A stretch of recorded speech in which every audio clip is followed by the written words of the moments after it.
Buenas tardes a todos, mi nombre es Martín Zurista, pertenezco a la Asociación de Escuelas Privadas de la Provincia de Buenos Aires y a la Junta Nacional de Enseñanza Privada. Es un gran placer dar la bienvenida al primer encuentro de la Coalición por la Educación, un grupo de ciudadanos unidos por el valor que le damos a la educación y la preocupación por su calidad.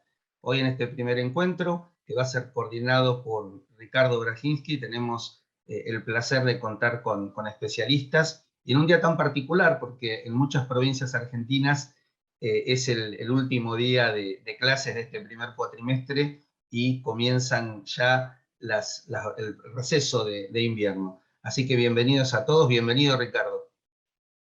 Bueno, buenas tardes para todos, bienvenidos. Para el que no me conoce, soy Ricardo Brajinski, soy periodista del diario Clarín, especializado en educación. Hoy vamos a hablar del tema de la importancia de las evaluaciones educativas, un tema que cada vez que aparece algún resultado de estas evaluaciones, solemos cubrirlo en los medios, capta la atención del público y se generan debates a partir de eso. Y creo que lo que tenemos hoy acá es la oportunidad de hablar con dos especialistas que realmente yo admiro muchísimo, que me parece que claramente están en la cumbre del tema del tema de las evaluaciones. Alejandro Ganimian, profesor asistente de Psicología y Economía Aplicada en la Universidad de Nueva York, y María Cortelesi, que es magíster en Políticas Públicas de la Universidad de Itela y licenciada en Sociología. Desarrolló una carrera profesional con el foco en las evaluaciones, en políticas educativas, tanto en el sector público, organismos internacionales, organismos de la sociedad civil. Quienes sigan su trayectoria saben que fue directora nacional de evaluación de la calidad y equidad educativa del Ministerio de Educación Nacional entre el 18 y el 19, y antes también fue consultora en el Banco Mundial, en el Banco Interamericano de Desarrollo. Fue directora ejecutiva de Educar 2050 y directora de evaluación de la Fundación Cimiento y consultora en otras tantas organizaciones. Y ahora es consultora en evaluación en UNICEF Argentina, Organización de Estados Americanos, así como otras ONG nacionales e internacionales. Esto está organizado de esta manera: va a hablar primero María, después va a hablar Alejandro. La idea es que después yo tengo un montón de preguntas para hacerles, y la idea es que todos ustedes se sientan libres de preguntar por el chat. Yo los voy a tomar, voy a tratar de organizarlo, y que, bueno, aprender entre todos, aprender de ellos, compartir entre todos lo que sabemos, las inquietudes, las recientes pruebas acá en la Argentina, aprender. Otra vez nos generaron un montón de preguntas, así que creo que este es un buen espacio para que entre todos aprendamos, compartamos conocimiento. Bueno, empezamos con María. Bueno, buenas tardes a todos y a todas, ¿me escuchan bien? Entiendo. Bueno, gracias Ricardo por la presentación y muchísimas gracias a la coalición por la oportunidad que tenemos hoy de hacer este diálogo, ¿sí? En torno a un tema tan particular que hoy, como dice Ricardo recién, ¿no? Cuando salen los resultados de las evaluaciones hay mucha ebullición sobre este tema, después se aplana un poquito la curva del interés, pero bueno, la idea en el día de hoy es darnos este espacio entonces para dialogar sobre este tema tan clave. Y como nos hizo Ricardo recién la propuesta, voy a dedicar unos pocos minutos a compartir un poco un disparador, ¿no? Para poder conversar sobre la importancia de la evaluación educativa. Y me voy a tomar estos minutos para que en el punto de partida pueda compartir con ustedes como un marco muy general que pueda orientar un poquito después lo que va a ser el diálogo, que tiene que ver con qué entendemos por evaluación y muy brevísimamente cuál ha sido la trayectoria de la evaluación en nuestro país, porque me parece que esto da un contexto que es importante que tengamos para que podamos luego conversar. Así que bueno, voy por lo primero, que tiene que ver con este encuadre y con esta definición, que resulta clave porque muchas veces cuando hablamos de evaluación, según el lente con el que miremos a la evaluación, podemos estar haciendo referencia a diferentes dimensiones de lo que es el campo educativo, ¿no? Entonces, En primer lugar, seguramente lo que a muchos se nos representa primeramente es mirar la evaluación en el aula, ¿sí? La evaluación como un proceso que es intrínseco al proceso de enseñanza-aprendizaje, ¿sí? Que tiene que ver en algún punto con la acreditación, pero que tiene que ver con los procesos que se desarrollan en esa construcción del aprendizaje, y la evaluación ahí tiene un rol clave, pero también excede el aula, o a partir del aula nos permite evaluar otros aspectos del campo educativo. Y en las últimas décadas la evaluación ha incorporado nuevos objetos del campo educativo como los logros del aprendizaje, pero para tener un acercamiento a una evaluación del sistema educativo, ¿sí? Y creo que hoy mucho de lo que vamos a conversar está centrado más en este aspecto, ¿no? En una aproximación, la evaluación para aproximarnos a una idea de calidad educativa, entendiendo también que la calidad educativa es súper amplia, ¿sí? Tiene que ver con muchas dimensiones más, pero un aspecto clave es los aprendizajes. Entonces, mirar al sistema educativo a través de los aprendizajes nos acerca también una idea de calidad educativa, de cómo estamos en relación a este aspecto en nuestros sistemas educativos. Luego también son objeto de evaluación los proyectos, las políticas educativas, los programas educativos, la formación y las prácticas de docentes, de directivos, de supervisores, las escuelas, comunidades escolares, los contextos socioculturales en los que se da el aprendizaje y la propia evaluación, ¿no? Evaluar la propia evaluación como una herramienta para que es, por supuesto, perfectible y mejorable siempre. Y todo esto que menciono no es algo que pienso yo, sino que es algo que está en nuestra Ley Nacional de Educación, que en el capítulo número 3 de Evaluación e Información menciona esto, que todos estos aspectos, estos objetos que acabo de mencionar, que no son objetos, pero que son objetos de evaluación, tienen que estar presentes de algún modo en la política nacional de evaluación. Y cuando hablamos de evaluación, ¿a qué nos referimos? Hablamos de un proceso sistemático que no es una improvisación, ¿sí? Sino que tiene que ver con un planteamiento de objetivos, con fines claros de lo que busca la evaluación para la recolección de datos, tiene que ver con procesos sistemáticos de análisis, de procesamiento y análisis de la información, que nos permiten valorar aquello que estamos evaluando, ¿sí? Y a partir de esto reflexionar sobre y aportar criterios para la toma de decisiones en los diferentes niveles del sistema educativo. Entonces, tiene que ver con esto la evaluación, con valorar de forma sistemática, con generar información sustancial para la toma de decisiones en los diferentes niveles del sistema. Y cuando hablo de diferentes niveles me refiero al nivel nacional, jurisdiccional, pero también a nivel de las escuelas, ¿sí? Y también esta generación de información que es clave para la información a la sociedad civil en general, ¿sí? Para entender todos dónde estamos parados, cuáles son nuestras fortalezas como sistema educativo en términos de aprendizaje, como vamos a hablar ahora, y cuáles son los aspectos que tenemos que seguir mejorando, ¿no? Que son muchos, como venimos viendo en los últimos, a partir de la información que tenemos de los últimos dispositivos. El recorrido de la evaluación en Argentina es re amplio, es muy amplio, no quiero detenerme muchísimo en esto, pero quiero marcar 3 momentos importantes en nuestro sistema educativo. La década del 60 con el foco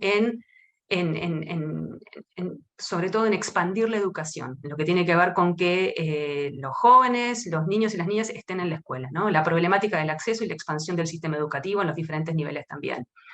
El advenimiento de la democracia que nos trajo en lo que es nuestro sistema educativo, esfuerzos para lograr una mayor participación ciudadana en el campo educativo y debates y discusiones en torno a los modos de democratizar los sistemas educativos. Y en los 90, que acá es donde me quiero centrar un poco, empieza a darse el debate sobre la equidad y sobre la calidad y sobre cómo medir la equidad y la calidad. Y acá las evaluaciones empezaron a tener un rol clave, es aquí donde comienzan a pensarse en las evaluaciones nacionales de los sistemas educativos, tanto en Argentina como en América Latina, y es en el año 1993 entonces que con la Ley Federal de Educación, se crea el Sistema Nacional de Evaluación de la Calidad Educativa en nuestro país, ¿sí?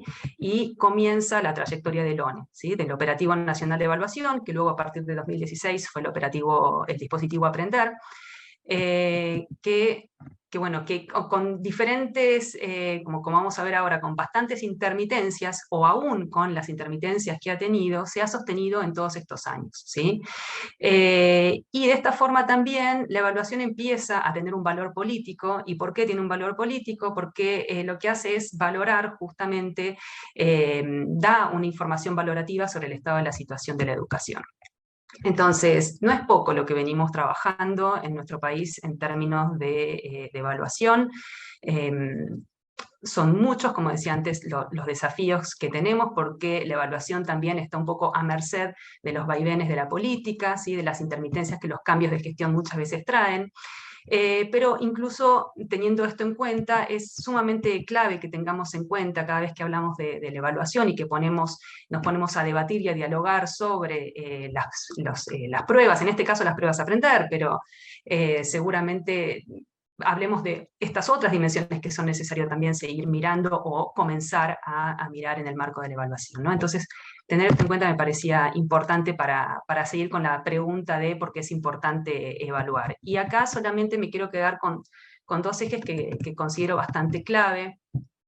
Por un lado, que tiene que ver con la importancia de la evaluación en la generación de información sustancial, como dije antes, para la toma de decisiones. Las evaluaciones nacionales que realizamos en Argentina son evaluaciones diagnósticas, y esto me parece que es sumamente clave también que lo tengamos en cuenta. No son evaluaciones que tienen consecuencias directas sobre las escuelas o sobre los estudiantes, como pasan en otros sistemas de evaluación en otros países, por ejemplo, donde en función de los resultados que obtengas en una evaluación, finalices el nivel obligatorio o puedas ingresar al nivel superior, universitario o no universitario, ¿no? En Argentina la evaluación es una evaluación diagnóstica para tener un estado de situación de los aprendizajes en áreas básicas de los niveles educativos y de diferentes años escolares de los niveles educativos. Es un recorte, sin ninguna duda, pero no por eso deja de ser clave.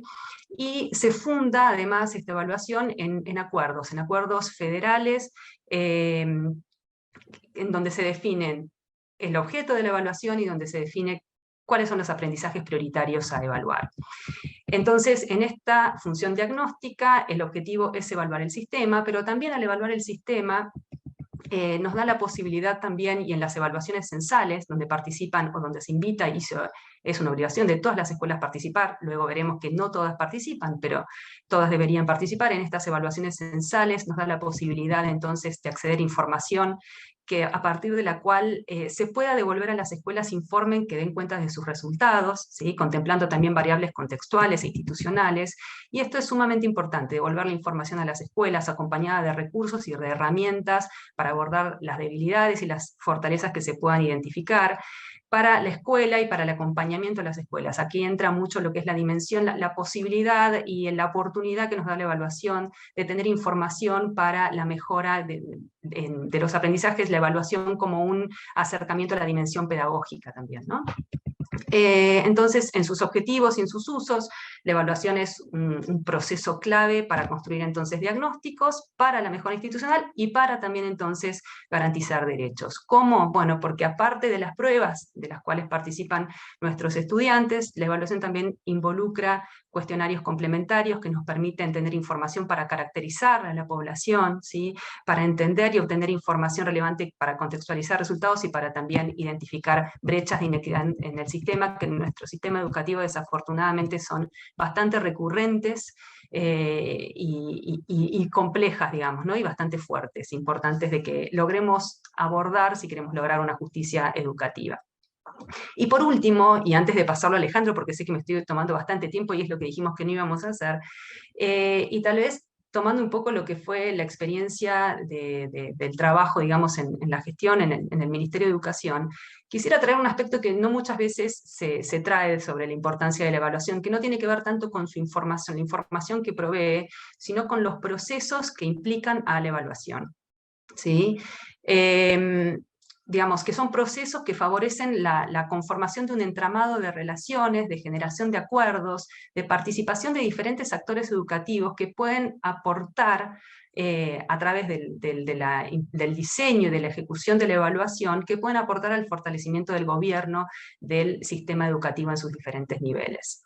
El desarrollo de una política de evaluación, como dije antes, está inscripto en la ley nacional, está definido, su desarrollo está consensuado, digamos, en el marco del Consejo Federal de Educación, y a partir de ahí se disparan una serie de procesos, ¿sí? Que tienen que ver con el diseño, con la aplicación, con la difusión de los resultados, que corren de forma paralela y que involucran a diferentes actores del sistema. Solo por mencionar algunos aquí para compartir con ustedes, Docentes en ejercicio, por ejemplo, de todo el país, de todas las provincias del país, participan en la construcción de los ítems que conforman las pruebas. ¿Y qué son los ítems? Son los ejercicios que tienen que realizar los estudiantes en las pruebas, en lengua, en matemática, en naturales y en sociales. También los docentes que están en ejercicio en el aula, ¿no? que nos traen la experiencia de lo que pasa en el aula, el diseño de las pruebas, son los que participan de la definición de los puntos de corte, ¿sí? Para poder construir los niveles de desempeño a partir de los cuales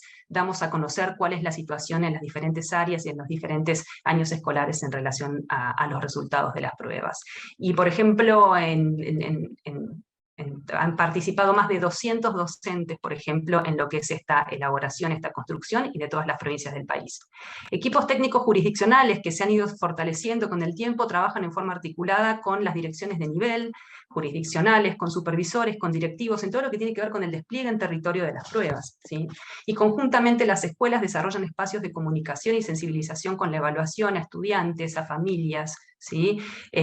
A los adultos responsables, ¿sí? Generando una interacción sumamente rica en lo que es dar a conocer el antes, ¿no? Lo que es la implementación, pero también después los resultados. Entonces, desde la generación de los acuerdos federales hasta la comunicación de los resultados y de los hallazgos, se desarrolla una política con un involucramiento de actores tal que favorece el diálogo entre estos diferentes niveles, entre las escuelas, entre los niveles intermedios y las autoridades, que me parece sumamente clave poner sobre la mesa, porque creo que es difícil identificar otra política que, aún con los desafíos de institucionalización que tiene la evaluación, se haya sostenido durante tantos años y que haya incorporado, que tenga, digamos, este carácter como democratizador en el sentido de participación, ¿no? De participación activa de diferentes actores del sistema educativo. Entonces quisiera mencionar y poner en valor esto, que no muchas veces lo estamos mirando, ¿no? Porque va por detrás, es lo que va por detrás de bambalinas de lo que vemos luego en los informes, y mencionarlo como otro aspecto que da cuenta de la relevancia de la evaluación, ¿no? Lo que es la gestión compartida y multinivel en la construcción de evidencia, que aporta también a la mejora del sistema educativo y que puede promover la responsabilización política por el mejoramiento de los aprendizajes. Así que esos son, creo que dije muchas cosas, pero bueno, espero que también todo esto actúe como disparadores para la charla que tenemos que hacer ahora. Y bueno, y hasta aquí mi primer aporte entonces. Perfecto, gracias María, un completísimo panorama, hasta el aporte de todo lo que tiene que ver con lo que está detrás, ¿no? Con toda la organización y un sistema muy democrático, como vos decías, siempre que funcione de esa manera, no sé. Totalmente, Alejandro. claro. Bueno, buen día, buenas tardes a todos.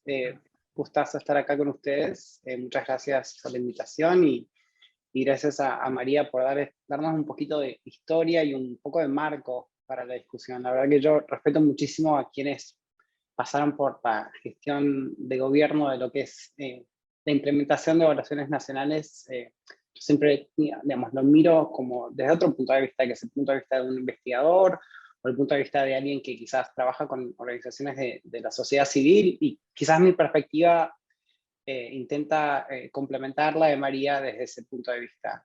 Antes de saltar a eso, quería reconocer también que en la llamada está Anaí Piscinis, que trabaja en Educar 2050, y con la que coautoríamos un informe que dice mucho de lo que voy a decir hoy o en este momento. Ahí le estoy pasando el enlace por el chat. Pero bueno, si les interesa, fíjense en el informe, pero lo que voy a intentar hacer es un poquito enfocarme mucho más en lo que son las evaluaciones de desempeño estudiantil, en particular las evaluaciones nacionales, es decir, las que antes llamábamos ONE y que ahora llamamos Aprender, y contarles un poco qué es lo que yo pienso que pueden aportar esas sesiones, y para ser un poquito provocativo y empezar el debate ya, ¿dónde creo que estamos fallando en cumplir esos objetivos dentro del marco de las evaluaciones que se están realizando ahora? ¿Ok? Bueno, creo que hay como dos objetivos muy principales. Por un lado, queremos usar estas evaluaciones para diagnosticar el desempeño de los estudiantes en matemáticas, lectura, ciencias naturales, ciencias sociales, escritura, educación para la ciudadanía y demás, ¿verdad? Por el otro lado, y quizás algo que también, como decía María, no se le presta tanta atención, las podemos aprovechar para entender el efecto de las políticas educativas. Y creo que ahí hay mucho malentendido, así que me voy a meter en ese tema en unos segunditos. Empecemos por el primer objetivo, que es diagnosticar el desempeño de los estudiantes. Bueno, Número uno, lo que nos gustaría hacer con las pruebas es entender el desempeño del estudiante típico del país y de cada una de nuestras jurisdicciones. ¿Okay? Actualmente esto se dificulta, como nos anticipaba María, porque hay muchos estudiantes que, aún en evaluaciones que se llaman censales, es decir, que tendrían que captar a todos los estudiantes del sistema educativo, hay un gran porcentaje de estudiantes que no participan en esas evaluaciones, particularmente, de acuerdo a las cifras, por lo menos las últimas que tenemos del 2018, las del 2021 salieron hace poquito, en la mayor parte de las provincias en sexto grado, que es una evaluación censal, más de un 15% de los estudiantes no está. Uno puede decir, bueno, 15% de un estudiantes no parece un gran porcentaje, pero dado lo que sabemos en educación, ese 15% suele ser el que está más desaventajado, ¿no? Entonces, de alguna forma nos estamos perdiendo una parte súper importante de la radiografía nacional de las evaluaciones. Otra cosa que quizás, o sea, de nuevo, yo como grito en el espacio, digamos, porque parece una preocupación académica, pero les quiero explicar por qué no lo es. Las pruebas, aprender, desde que empezaron y hasta ahora, en los informes nacionales, hacen algo que es muy atípico para una prueba nacional, que es no reportan un puntaje promedio. ¿Está? Esto se hace, se brinda a partir de un sistema abierto de consulta en forma complementaria, pero el informe principal no tiene estos puntajes promedios. ¿Por qué importa eso? Porque el puntaje es muchísimo más granular que los 3 o los 4 niveles de desempeño, ¿no? Entonces, poder entender, bueno, cómo se desempeña el estudiante promedio y poder cuantificar cuál es la brecha entre el estudiante típico de escuela rural y escuela urbana, o cuál es el puntaje, la brecha del puntaje típico entre el puntaje de las mujeres y los puntajes de los varones, son cosas importantes que no se pueden hacer porque esos puntajes promedios no se dan. Entonces, creo que en este primer objetivo de entender el panorama nacional y jurisdiccional del aprendizaje, hay dos aspectos donde podemos mejorar. Segundo aspecto dentro del tema del diagnóstico es describir la distribución del aprendizaje. En aprender, esto se da a través de reportar el porcentaje de estudiantes que están por debajo del nivel básico, en el nivel satisfactorio y en el nivel avanzado.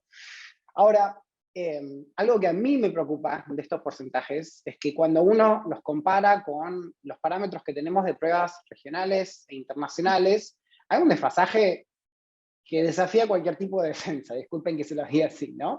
O sea, si uno compara, por ejemplo, las pruebas de tercer grado que se hicieron muestrales en aprender con las pruebas regionales que hace la UNESCO en toda América Latina, o si, por ejemplo, uno compara las pruebas de segundo o tercer año de la secundaria, aprender con las pruebas PISA, el porcentaje de estudiantes que están en el nivel más bajo y el nivel más alto son como completamente diferentes. Entonces digo, estaría bueno, digamos, usar esos porcentajes para poder entender la distribución del aprendizaje, pero cuando estos porcentajes son muchísimo más, siempre favorecen al país, algo de sospecha, diría yo, nos tendrían que dar, ¿no? O sea, por lo menos, no digo que haya mala intención ni que haya, digamos, voluntad de ocultar, pero cuando nuestros estándares están tan diferentes de los estándares regionales e internacionales, me parece que es una pregunta que tenemos que hacer.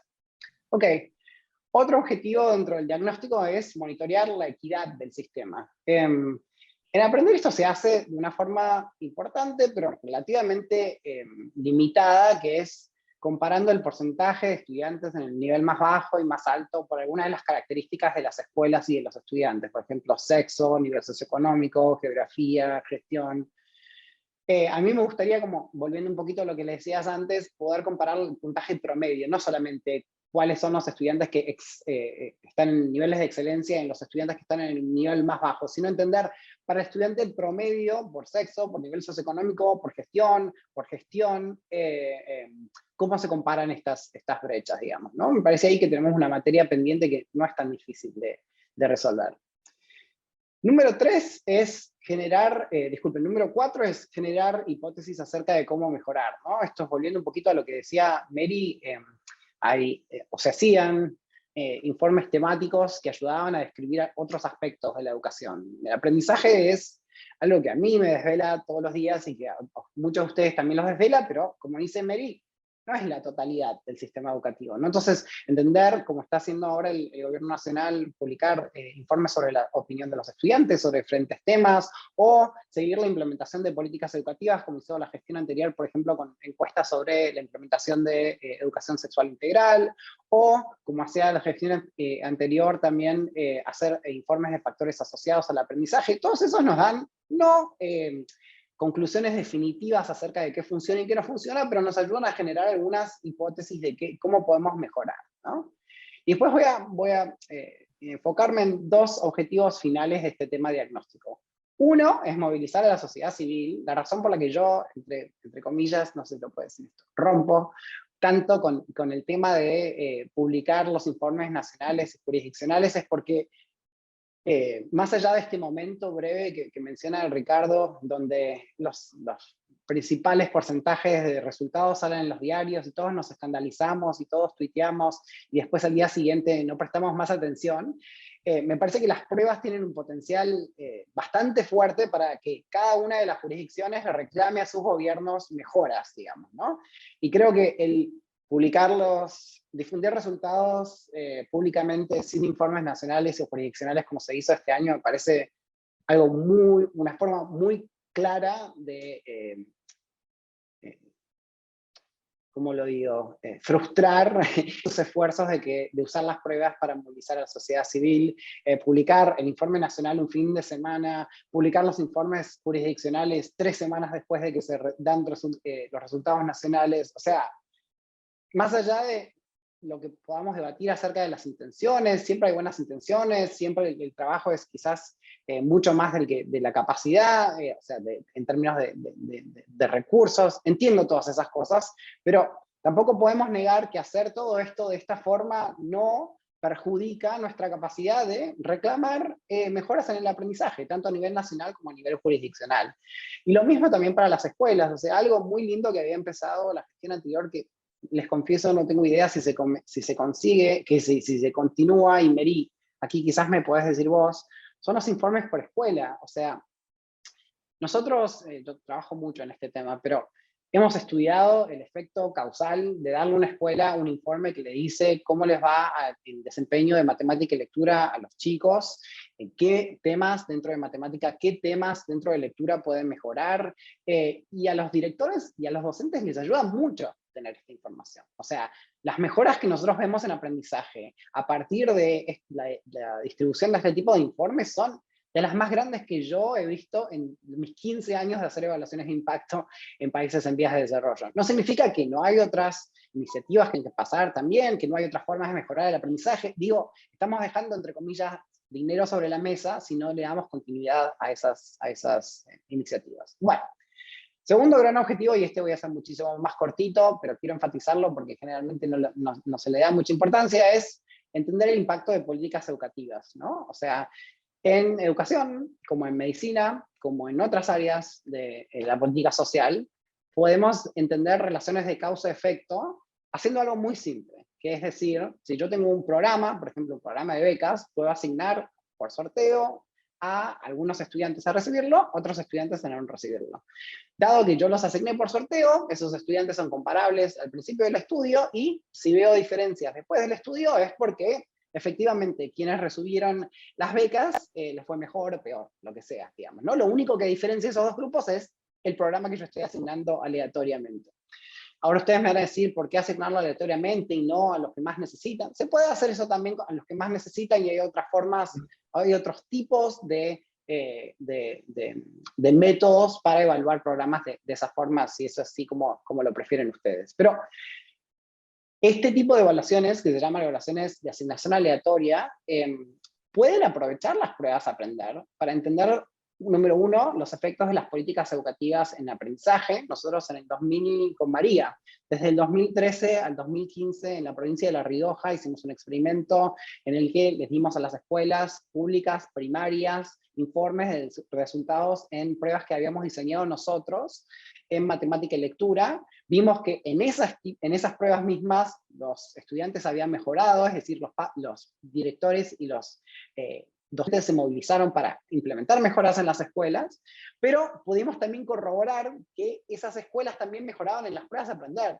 Y eso es re importante, porque significa que no solo mejoran en las pruebas en las que uno los entrena, sino que el aprendizaje está mejorando. Eso es muy, muy importante, es una función secundaria, pero no trivial, de las pruebas nacionales. Lo segundo que pueden hacer, y también un poquito atado a lo que decía Mary antes, es entender potenciales mecanismos de impacto de estas pruebas, ¿no?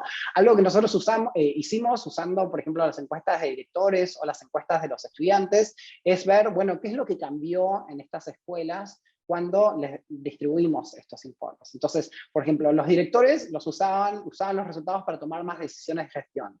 Los docentes asignaban más tarea dentro del aula y fuera del aula. Esta es información súper útil para entender, bueno, qué es lo que cambiamos de las dinámicas de las escuelas, que pueden explicar por qué estos informes para escuela funcionan. Y algo que me parece muy importante, especialmente para aquellos de ustedes que están en gestión, tenemos acá en la llamada a Jaime Correas, que fue director general de escuelas en Mendoza, y que posibilitó muchos de los datos que ahora yo estoy aprovechando con la provincia de Mendoza para hacer evaluaciones de impacto. Pero lo bueno de tener evaluaciones anuales es que cuando uno hace, por ejemplo, tengo un programa de becas, al programa de becas lo asigno por sorteo, yo no tengo que recolectar ningún dato. Para el fines de año, le pido al gobierno nacional, podría pedir los resultados de las pruebas a aprender, y decir, bueno, los que recibieron las becas les va mejor en aprender que a los que no. No recolecto ningún dato. Esto para Jaime, o gente como Jaime, les baja el costo de entender el efecto de las políticas educativas, les da una retroalimentación bastante pronta, no hace falta esperar que yo haga toda la recolección de datos independiente, que yo procese todos esos datos. Y de todas formas, digamos, en un proceso de 4 años de gestión puede ser súper útil para saber qué ajustar, qué cambiar y demás, digamos, ¿no? Una última materia pendiente que nos queda en esto para mejorar es posibilitar la recolección de identificadores al nivel del estudiante. O sea, algo que tiene Mendoza es lo que se llama la nominalidad, es decir, yo tengo María Cortelezzi con identificador 1 y puedo verla cuando se cambia de escuela 1 a escuela 2, también puedo cruzar sus datos con otros datos, datos de repetición, deserción, datos del docente, datos de la escuela, y entender un montón de cosas que ahora me estoy perdiendo simplemente porque no tengo un identificador único de alumnos en aprender por decisión del gobierno, no por omisión, ¿no? Entonces, esto último que me gustaría reclamar es este tema de poder tener identificadores que se pueden y mantener la confidencialidad. Estas cosas no tienen que conflictuar, ¿está? O sea, millones de estudiantes a lo largo del mundo tienen identificadores y sus datos no se publican. O sea, esos debates son debates solamente que se dan en la Argentina. Entonces digo, también estamos dejando mucho dinero sobre la mesa al no poder permitir el cruce de datos con datos jurisdiccionales con los nacionales de aprender, y al no poder posibilitar que el gobierno nacional comparta estos datos con estos identificadores para entender los efectos de las políticas educativas al nivel del alumno. Ok, quizás yo también me pasé, creo. Me recopé con la introducción. Bueno, excelente el entusiasmo. Hay una pregunta que a mí me surgió y que también le surgió a Cecilia, que me la dejó en el chat. Los invito a cualquiera que quiera dejar alguna pregunta en el chat que lo haga. Y que tiene que ver con algo que mencionó Alejandro, aunque bueno, puede contestar cualquiera de los dos, obviamente, que tiene que ver con esto de que sea tan distinto el resultado entre acá en la Argentina aprender y otras evaluaciones similares como las de UNESCO, incluso para el caso de la primaria, o PISA para la secundaria, y hay otras también, ¿no? de comprensión de lectores, de matemática, etc. No, la pregunta es, bueno, ¿por qué sucede esto? Si se puede, si en la herramienta de cuando se construye se puede, como si fuera con un amperímetro, ¿no? Es decir, bueno, lo vamos a ir calibrando para que sea más fácil, o más... porque también hubo sospechas cuando en el año 2018... de golpe todos los chicos de la primaria, de todas las provincias, mejoraron en lengua, ¿no? Y ahí, bueno, en ese momento la oposición a Macri, porque era el gobierno Macri, había señalado de que habían modificado la prueba para que sea más fácil. Porque no puede ser, decían, que todos los chicos de todas las provincias hayan mejorado. Entonces la pregunta concreta es, ¿se puede desde la herramienta modificar como para que sea más fácil o más difícil y de esa manera obtener los resultados que uno está deseando? Mary, ¿quieres empezar vos? Bueno, dale, arranco y después te paso, porque la verdad es que son muchas cosas, ¿no?, las que hay que responder en esa pregunta. A ver, en primer lugar, y partiendo un poco de la pregunta inicial de estas diferencias entre la distribución en los niveles de desempeño de los estudiantes en las pruebas de Argentina en relación a las pruebas internacionales, y ese análisis que propone Ale, me parece que es un análisis justamente para generar este debate, ¿no? Porque, a ver, en rigor uno no puede comparar los resultados de aprender con los resultados de ERCE o con los resultados de PISA en el nivel secundario, cuando miramos aprender en el nivel secundario, porque son pruebas distintas, con objetivos distintos, diseñadas de forma diferente, entonces, pero son al mismo tiempo aproximaciones que por supuesto que generan estas preguntas. ¿Por qué en Argentina entonces el nivel de desempeño, por más que últimamente los resultados nos hayan mostrado grandes dificultades, ¿no? Digamos, en la última aprender disminuyeron mucho, o se incrementaron mucho los estudiantes en los niveles de desempeño más bajos, tanto en lengua, especialmente en lengua, y en matemática, que ya se viene hace mucho tiempo, bueno, igualmente es menor, ¿no?, que en las otras. Bueno, ahí creo que hay que tener en cuenta dos cosas: cómo se construyen también las pruebas y cuáles son los acuerdos. Como yo mencioné antes, los acuerdos sobre los objetivos de la prueba y sobre los contenidos y capacidades que se van a tomar y a evaluar en las pruebas a aprender son consensuados, se toman especialmente lo que son los núcleos de aprendizaje prioritarios, que son los que, digamos, se deben garantizar en todo el país.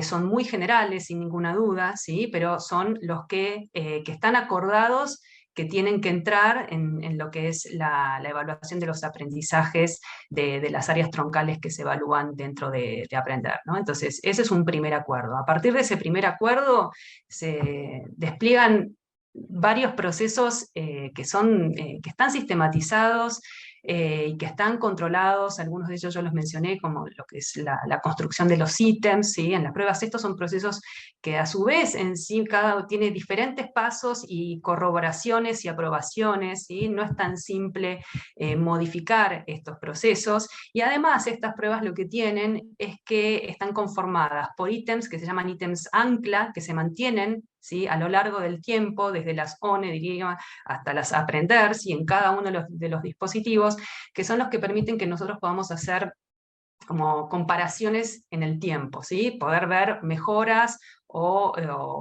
digamos, o si los desempeños desmejoraron en este aprender en relación a los anteriores y en relación al ONE, ¿sí? Entonces, diría yo que no es tan simple cambiar estas reglas y estos procedimientos como para hacer la prueba más fácil. Lo que no quiere decir que no se pueda hacer, pero me parece importante remarcar cómo es este proceso. En segundo lugar, también mencionar en estos procesos lo que tiene que ver, que yo también lo había mencionado antes, con la definición de los puntos de corte para definir los niveles de desempeño. Se utiliza un método que se llama Bookmark, a través del cual participan docentes que están en ejercicio, y son los docentes que están en ejercicio en un proceso también estandarizado que definen estos niveles. Entonces, los niveles que nosotros definimos en Argentina responden a lo que pasa en las aulas de Argentina, ¿sí?, que es muy diferente a los estándares que se pueden tener en pruebas internacionales como ERCE, que es regional, y como PISA, que nace además como una prueba que está desarrollada inicialmente para los países de la OCDE, y que luego se fueron sumando países que no son miembros de la OCDE, países con diferentes niveles también de desarrollo, ¿sí? Entonces eso también me parece importante marcarlo. Otro punto también que me parece importante tener en cuenta en estas diferencias es cuáles son los dominios que se evalúan en unas y en otras pruebas, ¿sí?, que son diferentes. Por ejemplo, por traer un ejemplo, justamente vos mencionaste ERCE. ERCE en sexto grado, en matemática, que matemática sin ninguna duda que es un área en la cual tenemos una deficiencia enorme y hay una urgencia por trabajar en matemática.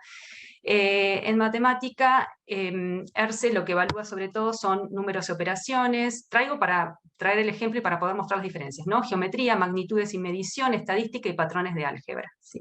Y aprender también tiene algunas cuestiones que miran en común: números y operaciones, geometría y medida, y estadística y probabilidad. Pero todo lo que tiene que ver con patrones y álgebra, por ejemplo, que toma ERCE, no está en Argentina. Y no solamente que no está en la prueba de Argentina, sino que prácticamente no está en el currículum argentino en el nivel primario. Y esto surge de un estudio súper interesante que está disponible para todos los que estén interesados, un estudio que se ha hecho a partir del ERCE de los diferentes currículums, ¿sí?, de cada uno de los países. Entonces, que nos muestra que en Argentina los contenidos en matemática, hay una mayor presencia de contenidos asociados a números y operaciones, y en menor medida en el currículum se pueden ver contenidos asociados a magnitudes y medidas, justamente, a estadística y probabilidad, y lo que mencionaba antes de patrones y álgebra. Y no solamente eso, sino que cuando miramos las pruebas a aprender, la mitad de los, digamos, de los ítems de las pruebas a aprender en matemática en sexto hacen referencia a números y operaciones, y lo que es geometría y estadística es menor, y, geometría y medida es menor, y mucho menor aún la representación de estadística y probabilidad. Entonces, lo que están mirando las pruebas, unas y otras, son también dominios diferentes, están evaluando cuestiones diferentes, y cuando llega una prueba regional como ERCE a nuestro país y evalúa, por ejemplo, y él tiene ejercicios de patrones y álgebra, donde los estudiantes de Argentina no los tienen como contenidos para ver, digamos, en el aula, bueno, no llama la atención que no se puedan resolver esos ejercicios que no se están trabajando en el aula, ¿no? Entonces, por eso digo, hay que tener en cuenta estas cuestiones para entender estas diferencias notorias. Lo que no quiere decir, de nuevo, que no podamos poner la lupa en aprender y volver a preguntarnos sobre los contenidos y capacidades que estamos evaluando, si los niveles de desempeño deberían revisarse o no, cada cuánto hacerlo, ¿no? Esto tiene que ver con algo de lo que mencionaba Alejandro antes, tiene que ver con institucionalizar aún más la evaluación, los procesos de evaluación, que tiene que ver no solamente con tener un plan claro de cómo se va a evaluar, cuándo se va a evaluar, qué áreas, qué años y demás, sino también cuándo hacer revisiones periódicas sobre las herramientas que estamos utilizando para la evaluación. Así que bueno, hasta ahí hablo yo, y ahora te paso la voz también a vos, Alejandro. Alejandro, ¿querés agregar algo? Sí. Buenísimo. A ver si puedo compartir la pantalla. Disculpen, dije que no, pero lo voy a hacer. Ok, en nivel abstracto comparto, pero en nivel concreto la brecha es gigante, ¿está? O sea, sí, es grande. Está diciendo sí. 1 de cada 2 no es el nivel mínimo, y aprender te está diciendo 1 de cada 5, menos de 1 de cada 5. O sea, entendería eso si estamos hablando de diferencias de 10, 20 puntos porcentuales. La brecha es gigante y aparte siempre beneficia al país. O sea, hay algo sospechoso en que esto se ve así. Fíjense en los niveles más altos, o sea, entiendo que hay diferencias entre aprender en PISA, obvio que lo entiendo. Cualquier persona lo entiende. O sea, las pruebas no son las mismas, no evalúan lo mismo, perfecto. Pero decirme que un 0.01% de los estudiantes están en el nivel más alto, que es lo que dice PISA, y decirme que un 10% de los estudiantes están en el nivel más alto, que es lo que dice aprender, son como diferencias un poquito demasiado abruptas como para ignorar. Entiendo, comparto todo lo que dijiste. Digo, la diferencia es un poquito grotesca, diría yo, como para no preguntarnos cuán único es el currículo nacional que no podemos evaluar alguna de los conocimientos, de las habilidades que se evalúan en nuestra misma región. No estamos hablando de que esta es una prueba, y tampoco, o sea, y tengo que decirlo, porque de nuevo, o sea, me parece que no, o sea, no, creo que esto es algo que nos hace muy mal en Argentina.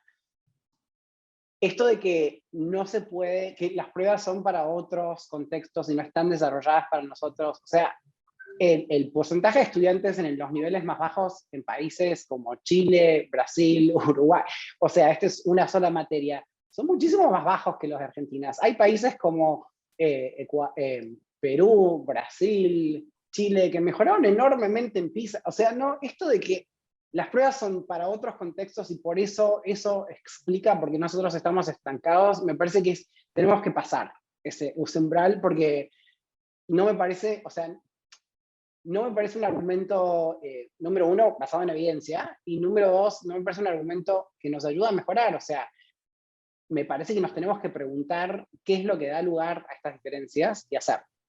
Ahora, Sí. Quiero ser súper claro, un segundito, Mary, una cosita última y ya termino.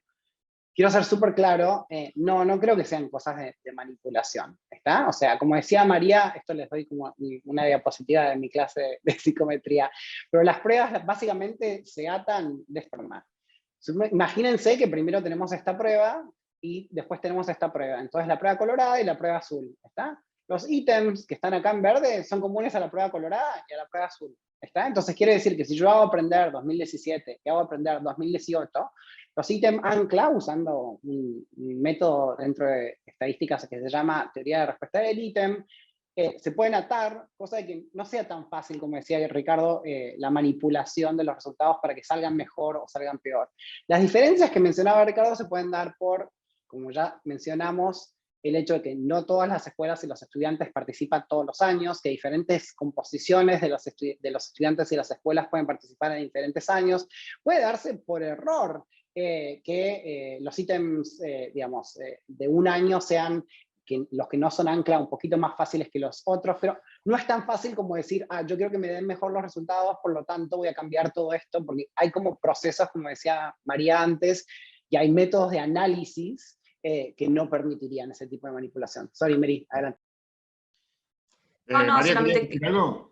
dejar en claro que no quisiera tampoco caer en ese mensaje, o si se entendió mal, yo no quise decir que las diferencias de contexto pueden ser las que lleven a, digamos, que las pruebas descontextualizadas regionales o internacionales, que tenemos que quedarnos en ese debate. Creo que es un debate que ya no deberíamos seguir poniéndolo sobre la mesa en agenda. Creo que en todo caso esto lo que nos tiene que traer es volver nuevamente la mirada a las evaluaciones, a los instrumentos que tenemos, y como dijo antes también Alejandro, tenemos muchísima información que nos trae a aprender como para mirar y entender a partir del análisis qué es lo que puede estar pasando en relación a los comportamientos que estamos viendo en los desempeños de los estudiantes. Digamos, las evaluaciones a aprender se publicaron en 2021, se publicaron muy recientemente, todavía hay muy poco que se ha hecho de estudios con la información, y esto me parece que es importante también ponerlo sobre la mesa. La información y las bases de datos se publican y son muchísimos los especialistas que trabajan con esto, y como antes también lo mencionó Alejandro, desde el ministerio los estudios que se solicitan para poder dar respuesta a algunas de las hipótesis o generar hipótesis sobre el porqué de los resultados. Me parece que eso es algo que también hay que potenciar, hay que seguir trabajándolo, y hay que crear, aparte del plan de evaluación sobre qué es lo que se va a evaluar, qué área, qué año y demás, bueno, un plan sobre el después de la evaluación, que eso muchas veces no existe, y es lo que comentó Alejandro antes. Por ejemplo, en este año no se presentaron los informes jurisdiccionales, pero sí, cuando uno entra en el informe nacional se menciona que se van a presentar los informes jurisdiccionales, y también que las escuelas van a recibir un informe por escuela, ¿sí? Como durante un par de años esto se cortó, ahora van a volver estos informes a presentarse. Si uno no lee el informe nacional, no puede conocer que esto va a pasar. Y tampoco las escuelas tal vez tienen esta información. Entonces me parece que es clave que podamos poner una mayor previsión a todo lo que es el después de la prueba, porque es lo que tiene mayor sentido el uso de la información. Y si como sociedad y como escuelas no sabemos ni las fechas, ni en qué formatos se va a presentar la información y a quién se va a acercar esa información, es difícil luego entonces poder aprovechar al máximo esa información para la toma de decisiones. Entonces, institucionalizar más los procesos, generar planes nacionales de evaluación, no solo para el corto, sino para el mediano y largo plazo, y en función de esto, generar planes también para lo que es la devolución y el uso de esa información. Creo que esos son como pendientes que se tienen que seguir trabajando. Sí, me parece que finalmente los colgaron de la web los informes de cada una de las De las jurisdicciones. provincias.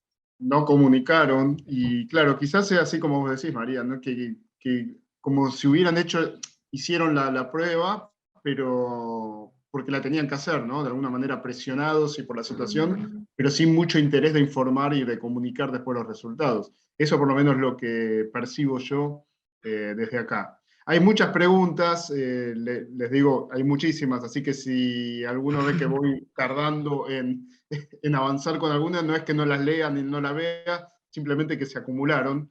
Hay una que hace creo que María, pues no llego a ver todo, que va en línea con lo que venimos hablando, ¿no? Si se podría analizar por qué la Argentina tuvo resultados tan diferentes al resto de los países en cuanto a la pérdida de aprendizajes en matemáticas, porque en general, en la mayoría de los países, si no en todos, no sé, la inmensa mayoría, la caída o la pérdida de aprendizajes a causa de la pandemia o del cierre de escuelas fue tanto en lengua como en matemáticas, mientras que en la Argentina en matemáticas prácticamente no se cayó.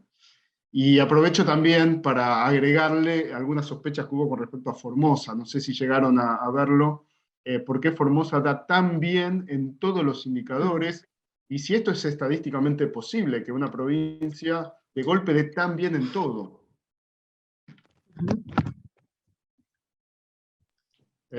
Alejandro. Avanza vos si Alejandro, querés, dale. Alejandro, dale.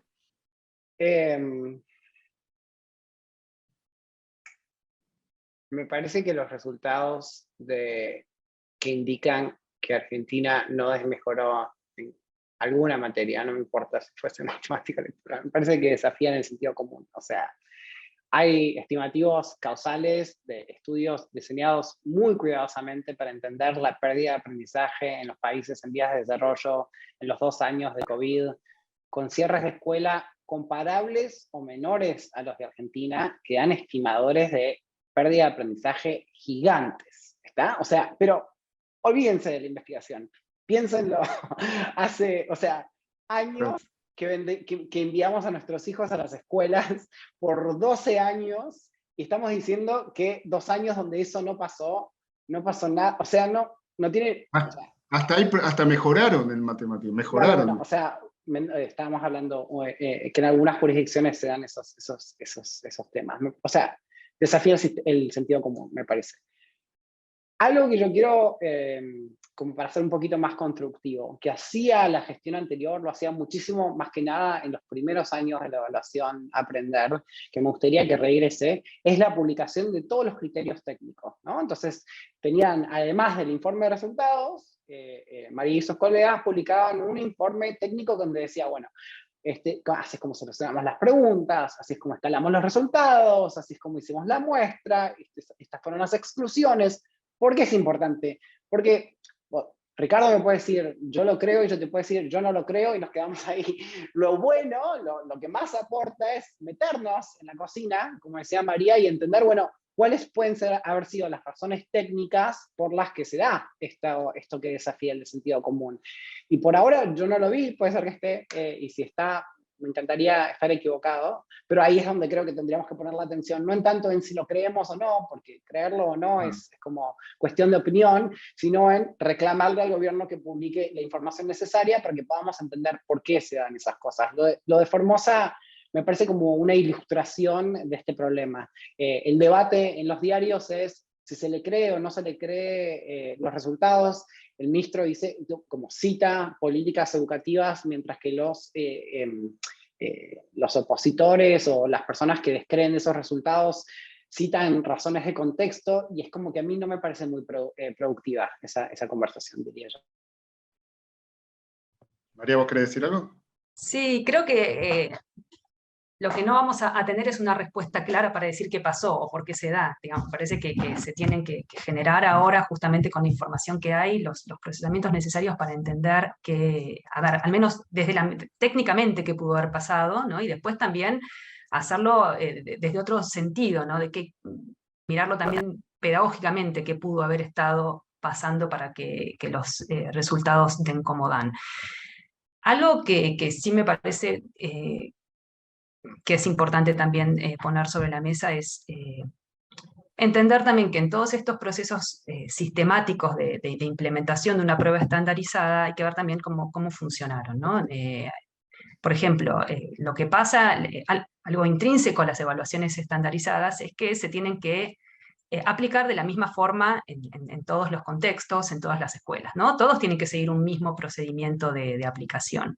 Y esto es muy importante que suceda, y para que esto pase hay capacitaciones, ¿sí? Hay actores, como mencionaba antes, actores escolares que toman roles muy relevantes en lo que es el proceso de evaluación, como por ejemplo los directivos de las escuelas, que son los veedores de las evaluaciones de sus escuelas, ¿sí? de la aplicación, y que garantizan que los procesos se den adecuadamente en las escuelas. Entonces, sería interesante ver cómo fue pasando todo esto en la evaluación, si hubo algún desajuste en relación a esto, y para poder tener esa información, un actor que también está presente siempre en las evaluaciones es pues, como un actor, digamos, referentes de diferentes provincias que asisten el día de la evaluación a otras provincias y aleatoriamente van a las escuelas para hacer como una revisión de lo que es el proceso de evaluación. Es como una forma de control también para verificar que el procedimiento se esté dando adecuadamente.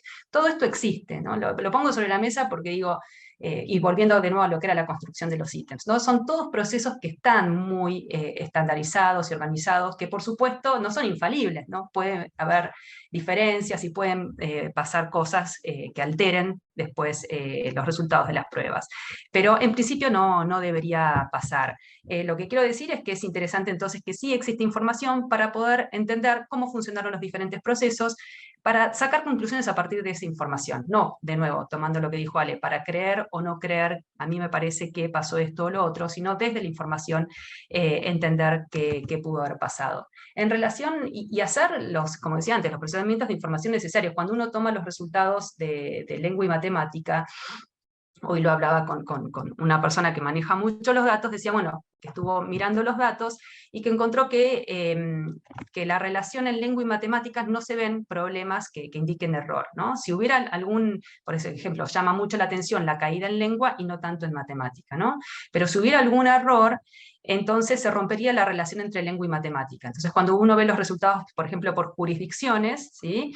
A las jurisdicciones que le fue peor en matemática, también le fue peor en lengua. Y a las que le fue mejor en matemática, también le fue peor en lengua. Lo que estaría indicando es un primer análisis, muy primer análisis, como para ver si existe un error técnico o no. En principio no lo habría. Entonces, bueno, creo que es importante que se empiecen a generar este tipo de procesamientos, tratando de buscar y encontrar información que nos permita fundamentar por qué la caída en lengua fue tan grande y no tanto así en matemática. Algunas hipótesis que se daban también es que, bueno, que en matemática ya estábamos muy mal y no podía ir peor. Bueno, no sé si será tan así, creo que como mencionaba recién Alejandro, fueron 2 años, ¿no? de interrupción, y donde en muchos países sí se afectó claramente matemática, ¿por qué en Argentina no? Bueno, hay que seguir preguntándoselo, pero sobre todo hay que seguir analizándolo para tener evidencia que pueda fundamentar este desempeño que obtuvimos.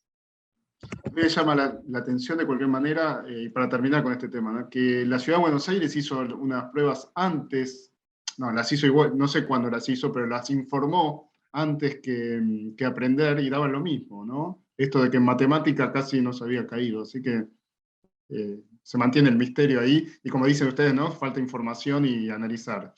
Acá Joaquín pregunta, ¿por qué dice Alejandro que la nominalidad de los estudiantes no está relacionada a las pruebas por decisión y no por omisión? ¿Está la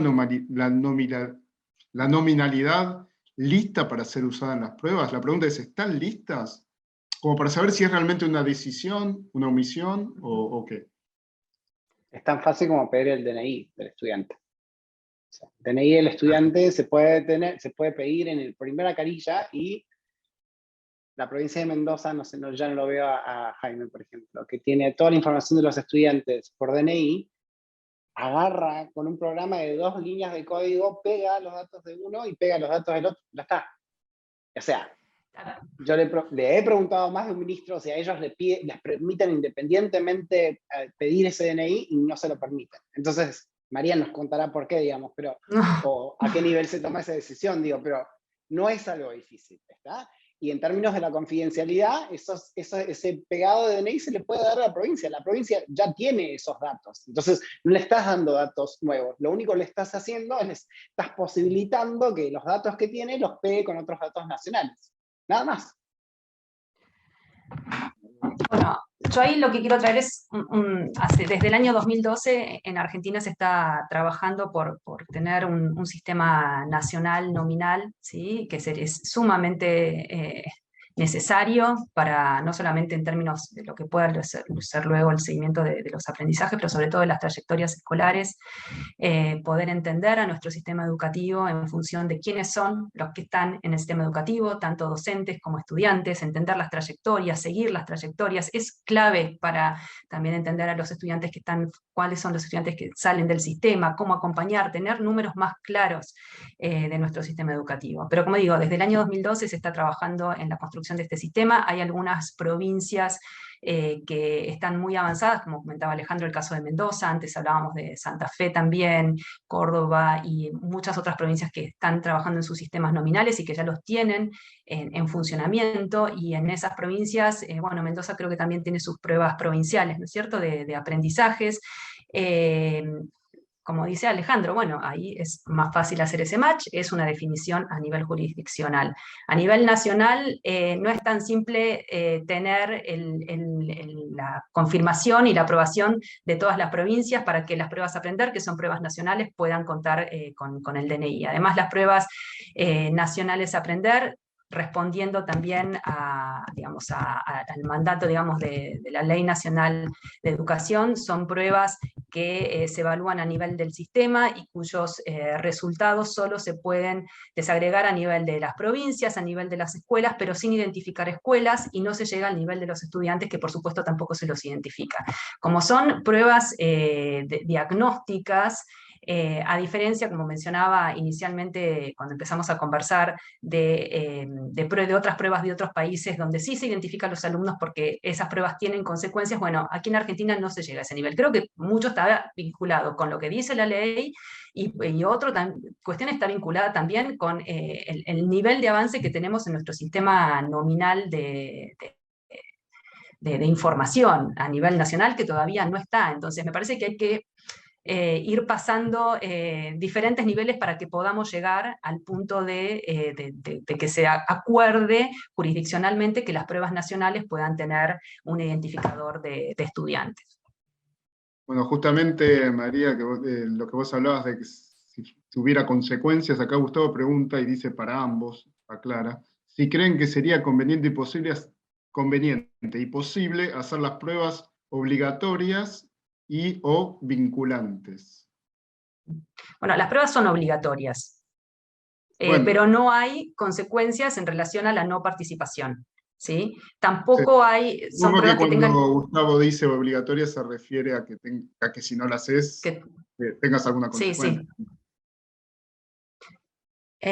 Como todo en lo referido a la Política Nacional de Evaluación, es en base a acuerdos, y creo que son temas que se tienen que debatir, digamos, que se tienen que poner sobre la mesa y conversar. Me parece que en estos años vastos años de trabajo en evaluación, aún con sus intermitencias, año a año, y esto se puede ver en los últimos informes, ha crecido la participación tanto de escuelas como de estudiantes. Como comentó Alejandro, igualmente todavía hay un 15% aproximadamente de estudiantes que no participan. Hay algunas provincias donde la no participación es aún mucho más representativa, pero bueno, se está, diría yo que es alentador que se vaya logrando una mayor participación. Por otro lado, creo que es un tema seguir trabajándolo, más allá de que tenga consecuencias o no, ¿no? Porque la participación de los estudiantes, no solamente que vayan al día de la prueba y que tomen la prueba, sino digamos, el compromiso con hacer lo mejor de uno en la prueba es sumamente clave, ¿no? Entonces me parece que ese es otro de los temas que tenemos que trabajar fuertemente. En la medida, de nuevo, en que la prueba no esté institucionalizada, en que no sea claro el para qué de las pruebas, donde se sigan cuestionando tanto las pruebas estandarizadas, bueno, la motivación, digamos, de participar también es baja, ¿no? Es contraproducente también para la motivación. Y me parece que acá deberíamos intentar llegar a un acuerdo sobre la relevancia de seguir trabajando en estos dispositivos, contemplando también otros, no tomando solamente las pruebas estandarizadas como la única herramienta posible. Es clarísimo que necesitamos avanzar también con otros dispositivos de evaluación donde podamos ver los procesos de aprendizaje, por ejemplo, ¿sí? O donde podamos promover autodiagnósticos en las escuelas, en las aulas, pero necesitamos fortalecer lo que es el mensaje de la relevancia de la evaluación también para que implicar aún más la participación de los docentes y sobre todo de los estudiantes. Alejandro, vos querías agregar algo, no sé si era de esta pregunta o de la anterior. No, era del anterior, pero no importa, Claro. démosle con esto. Para mí debatir si se hacen obligatorias o no, es decir, por ejemplo, si se le multa a un chico por no tomar la prueba o no, es como, al fin de cuentas, como irrelevante, digamos, ¿no? En Argentina, dentro del abanico de políticas que imaginablemente se podrían adoptar, eso es inimaginable para mí. O sea, no te lo van a apoyar los padres, no te lo va a apoyar la sociedad civil, no te lo van a apoyar la mayoría de los sectores políticos, con muchas razones con las que estoy de acuerdo. Pero digo, es como que me parece que ponerle la culpa de alguna forma al estudiante es algo que en nuestro país está fuera del margen de lo posible. ¿Está? Número uno. Número dos, te podrías hacer la pregunta de, suponete que impulsas una medida como esa, ¿mejoraría la participación? Mira, lo que te dice María, que comparto mucho, es que aún ausente de esas medidas, vos ves una tendencia de crecimiento en la participación de los estudiantes en cada una de las provincias. Y este incremento en la participación de los estudiantes en las evaluaciones no es accidental, es razón o fruto del trabajo que hacía María, que hace el gobierno nacional ahora, de trabajar con las provincias para que no tomen las evaluaciones como una amenaza, para capacitar a los directores de evaluación para que puedan organizar mejores operativos, para trabajar con los directores de escuelas y los docentes para que acepten los resultados, los tomen como propios y trabajen sobre los mismos. Es decir, hay en 1993 y más recientemente desde el 2016 un esfuerzo muy concertado del gobierno de generar una cultura de evaluación. Y me parece que esto de quizás premiar o castigar la participación individual iría un poquito en contra de eso, mi opinión nomás. Sí. Yo ahí quisiera traer, perdón, una cosita más, nada más. Quisiera traer ahí, como trae Alejandro, estoy de acuerdo, me parece que la forma de mejorar ese punto no tiene que ver con poner una condicionalidad, ir por ese lado, tiene que ver con seguir por el camino que estamos haciendo, mejorando algunas cuestiones. Y acá quiero poner en valor también el trabajo que hacen las jurisdicciones con los equipos jurisdiccionales, que hacen un trabajo sumamente fuerte en territorio y excelente en lo que es el trabajo de llevar adelante el dispositivo, de trabajar con las escuelas. Hay informes que hemos realizado sobre este trabajo que se hacen, y se ha trabajado muchísimo con las jurisdicciones en fortalecer a los equipos técnicos, ¿no? También favoreciendo no solamente la tarea de implementación de las evaluaciones, sino también el uso de los datos a nivel jurisdiccional, y creo que ese es un punto también para remarcar, que no lo mencioné antes en esa trayectoria inicial que hice, pero que creo que hay que poner en valor, y que son equipos sin ninguna duda que hay que seguir fortaleciendo, pero se ha generado una red de trabajo, que es la red federal que se sostiene, ¿no? Y de intercambio entre los equipos jurisdiccionales, que me parece clave poner sobre la mesa en este diálogo. Acá Joaquín dice incentivos sí, multas no, como para agregar a este tema. Y pasamos, bueno, Claudia Romero escribió hace mucho, así que siempre los mensajes aparecen, que dice que excelente los comentarios de Alejandro con respecto a las brechas de resultados, que son enormes con respecto a las pruebas internacionales y siempre favorecen al país. Y después, bueno, una pregunta, dado que los gobiernos manifiestan alta discrecionalidad sobre las decisiones en frecuencia de las evaluaciones, tipo de informe, etcétera, ¿cuánto podría reducirse esto con instituciones autónomas de evaluación e información que garanticen calidad técnica e independencia política? Esto es un reclamo de parte de la sociedad civil, aunque está prohibido en la ley actual. Es decir, ¿cuánto ven ustedes necesario o positivo de que haya una institución autónoma? ¿Eri? Sí. Sí, bueno, creo que es un debate que se ha dado en diferentes momentos en nuestro país, ¿no? De hecho, ha habido un proyecto de ley también para crear una agencia de evaluación. Creo que es un nivel de institucionalización que sería muy interesante que tengamos como para poder establecer planes que puedan correrse, digamos, de los vaivenes de la política, de los cambios de gestión, digamos, que puedan favorecer la construcción de equipos técnicos que puedan sostenerse en el tiempo y puedan traer nuevas, digamos, herramientas, desarrollar nuevas herramientas para lo que tiene que ver con los diferentes objetos que mencioné antes de la política de evaluación. Hoy solamente estamos mirando los aprendizajes, pero como mencioné antes, tenemos todavía vacancias en lo que es la evaluación de programas y de políticas educativas, en lo que es la evaluación vinculada con la formación docente, que no necesariamente a través de pruebas estandarizadas, pero sí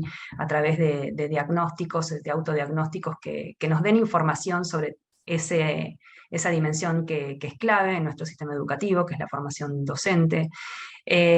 Por lo tanto, creo que es un debate que debería ponerse nuevamente sobre la mesa, ¿no? Me parece que es necesario también, si se avanzara en esa línea, que exista una autonomía, pero también que sea vinculante, digamos, con las definiciones del Ministerio y con las definiciones del Consejo Federal de Educación, porque es el riesgo de tener una agencia autónoma es que justamente se separe mucho las definiciones que se toman a nivel de agencia en relación a las prioridades de los gobiernos educativos. Entonces, me parece que es un debate a darse, y es un debate a darse para entender cuáles serían los fines y cuál sería la mejor forma de estructurar una agencia una agencia nacional de evaluación. En varios países de la región existen, con experiencias diferentes. Bueno, la experiencia del INE, por ejemplo, en México, que fue sumamente interesante el trabajo que se ha hecho y cómo se ha consolidado, pero que hoy no existe, ¿no? Digamos, se desmanteló el INE, por lo tanto, tampoco podríamos asegurar, digamos, que la existencia de una agencia es lo que va a llevar digamos, a la continuidad y a garantizar un sistema nacional de evaluación. Pero creo que nos debemos ese debate y una toma de decisiones en relación a este punto. José Alejandro, ¿qué te parece? Mira, pienso sobre este tema de la autonomía de una agencia de evaluación, de lo mismo que pienso sobre la nominalidad de los datos. Está lo que es ideal y hay pasos intermedios que me parecen muchísimo más realistas, ¿no? Sobre el tema de la nominalidad de los datos, María decía, bueno, está este sistema que originalmente se llamaba CINIDE, ahora le pusieron otro nombre que se llama SIG, lo que sea. Hay esfuerzos a nivel nacional para ayudar a las provincias a que tengan datos nominales como lo tiene Mendoza y otras provincias que mencionó María. Perfecto, buenísimo. En el medio se le podría dejar a la provincia que tenga una carilla diferente de la prueba de aprender que pida el DNI. O sea, y eso no requiere todos estos cambios, digamos. Lo mismo pienso sobre la autonomía, digamos. Idealmente estaría perfecto tener una agencia autónoma donde esté liderada por verdaderos expertos en evaluación, que sean políticamente independientes del gobierno de turno, y en el medio, el Consejo Federal de Educación podría decir, mire, estos son los estándares de transparencia. El gobierno nacional tiene que decir A, B, C, D, el informe jurisdiccional tiene que decir A, B, C, D.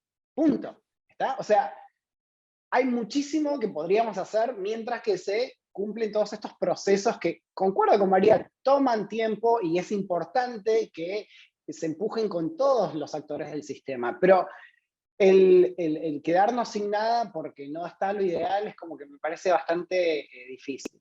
Lo último que diría sobre este tema de la autonomía es, cuidado, ¿no? Porque a veces nos enamoramos de las figuras políticas y nos estamos como que olvidando de que todo se puede, entre comillas, bastardear, ¿no?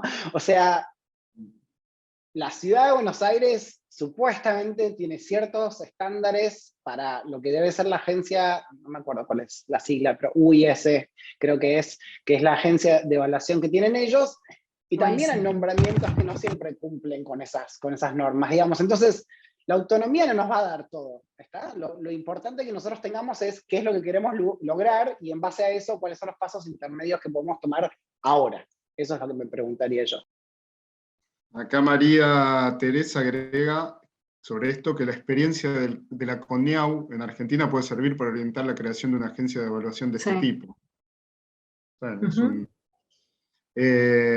y Marina dice que las escuelas no hemos recibido la devolución de los resultados de las pruebas Aprender 2021, o sea que evidentemente no están circulando. Y a propósito de eso, también quería preguntar si para ustedes los resultados por escuelas deberían difundirse, porque ahora no se difunden porque la ley no lo permite, ¿no? Pero sí sería importante que se difundan. Mary. Ahí voy. Sí, bueno, entiendo que los resultados, los informes por escuela se van a difundir, al menos eso es lo que dice el informe nacional, pero no tengo información al respecto. Sé que desde el informe nacional se menciona esto, bueno, es lo que mencionaba un poco antes, ¿no? El no tener este plan que te permite entender en qué momentos, digamos, del año se va a recibir qué tipo de información.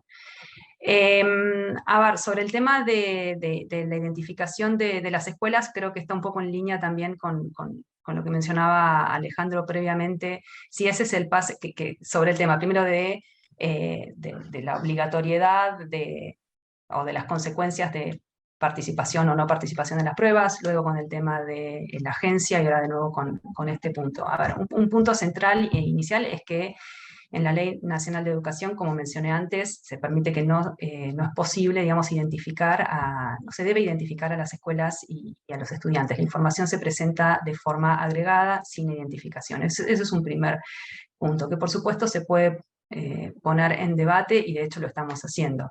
Pero creo que el punto acá también es para qué hacerlo, cuál sería el objetivo que tenemos, ¿no? Y el riesgo también que conlleva abrir la información de ese modo. El riesgo es que con las evaluaciones y con la apertura de las evaluaciones se genere una mirada más persecutoria también de las escuelas y de los docentes, donde los resultados no son positivos. Y también lo que sabemos es que desafortunadamente muchos de, digamos, los resultados están... sabemos que, digamos, las condiciones socioeconómicas de la población están vinculadas o tienen una relación, hay una correlación con los resultados en las evaluaciones. Muchas de las escuelas que presentan resultados o desempeños más desfavorables son escuelas que reciben matrícula de población desfavorecida. Entonces lo que estamos mostrando en realidad no tiene que ver con... digamos, con lo que la escuela puede hacer para cambiar esas condiciones, ¿no?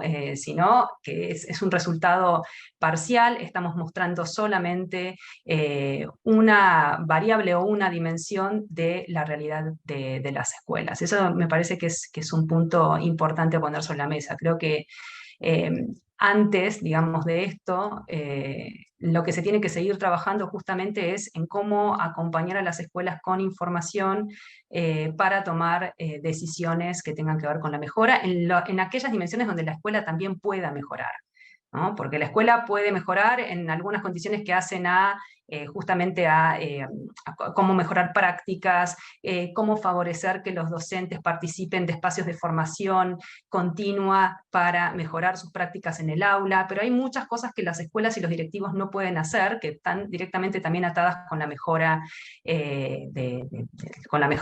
educativa a nivel de las instituciones. Por ejemplo, los directivos no pueden tomar decisiones sobre sus equipos, sobre sus docentes, sobre qué docentes están en las escuelas o no. Digamos, hay varias dimensiones con los recursos que tiene la escuela, ¿sí? Con los recursos que requiere.